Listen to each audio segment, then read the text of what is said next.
Hi, are you facing this error when you play the game? You cannot save the game of any of the game in the Windows 10.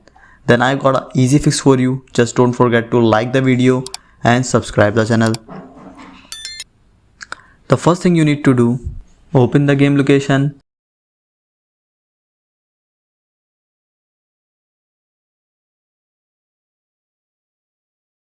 and press the window button and type virus and threat protection. Open it and open the virus and threat protection settings, and then go to here, control folder access, and click here.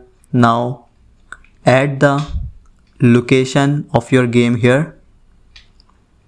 For example, if you are doing it for GTA 5, just add the GTA 5 exe file here in this app or in this allowed apps, and that's all. After it, your virus and threat protection would not tamper or change your settings of your game, and that's all you need to do. Now you can save any game, and that's all. So thank you so much for watching the video. Don't forget to like the video and subscribe the channel. Bye.